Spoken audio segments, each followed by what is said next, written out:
Esses valores estão de pé até hoje e foram reforçados na edição comemorativa dos 160 anos da publicação. A certa altura, ao defender um capitalismo sob ataque, os editores afirmaram que, para cada um dos feitos atingidos pelo homem através do sistema capitalista, seus críticos apontavam um problema. Se milhões de pessoas haviam saído da pobreza, diziam os críticos, outros milhões permaneciam na miséria. Se o homem havia conseguido realizar prodígios graças ao avanço tecnológico, países inteiros permaneciam presos a uma realidade pré-industrial. A lista não tinha fim. Os argumentos são inúmeros.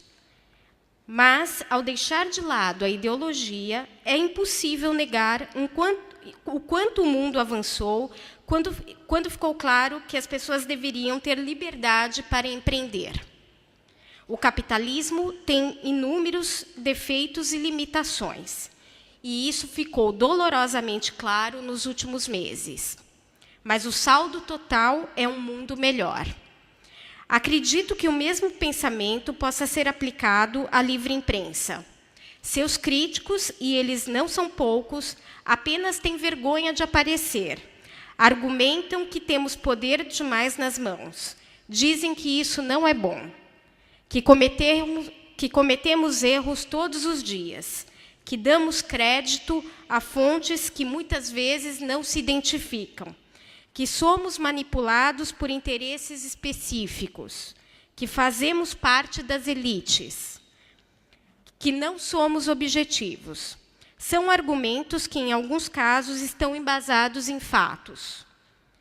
Jornalistas e editores não são infalíveis, e existem veículos de imprensa, alguns honestos e outros não. Como jornalista que ama sua profissão, insisto em acreditar que, mais uma vez, o leitor é o grande juiz da mídia.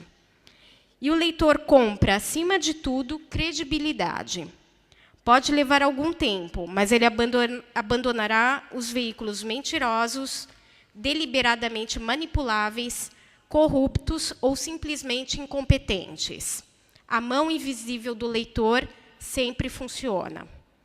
E é por funcionar que ela premia a imprensa honesta, comprometida com valores comuns à sociedade, que acerta muito mais do que erra. A credibilidade de um órgão de imprensa leva anos para ser construída e minutos para ser destruída. Pense no valor que o jornal americano The Washington Post ganhou junto a seus leitores ao denunciar e manter-se firme, apesar das enormes pressões políticas e econômicas, ao denunciar o escândalo Watergate.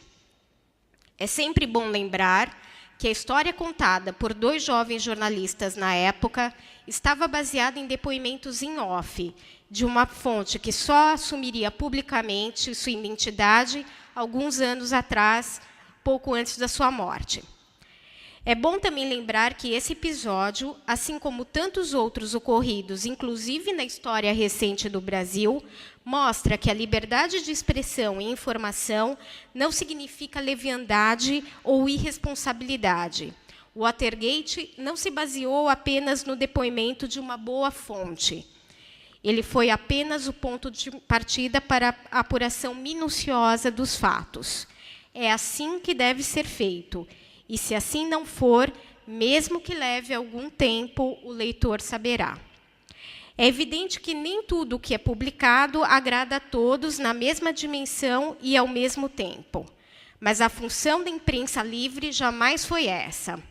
Muitas vezes, em nome de valores, princípios ou mesmo interesses da sociedade, outros interesses são contrariados. É muito comum, eu queria fazer uma pausa aqui, porque é muito comum as pessoas acharem que na imprensa você tem que agradar a todos ao mesmo tempo e em tudo que você escreve ou publica. Isso não é verdade, né? A obrigação da imprensa é ser honesta, não agradar interesses específicos. Às vezes você pode ser bem impopular. Isso vale para governos, normalmente os principais alvos de denúncias, mas vale também para empresas, celebridades e pessoas comuns.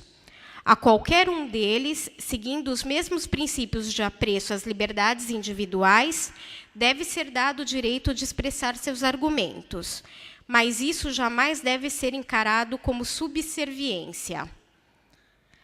Hoje, a imprensa livre vive grandes desafios em todo o mundo. De um lado, há o avanço da internet, com sua multiplicidade de vozes, informações e opiniões sobre qualquer assunto. De outro, sobretudo nos países que vivem a crise de maneira mais profunda, há o desaparecimento de veículos muitas vezes centenários, vitimados pela diminuição do número de leitores e por problemas financeiros. É triste, são vozes que se calam, mas talvez não possa não ser diferente. A boa certeza da democracia é que, qualquer que seja o meio utilizado para expressão, sempre será possível discordar. Obrigada.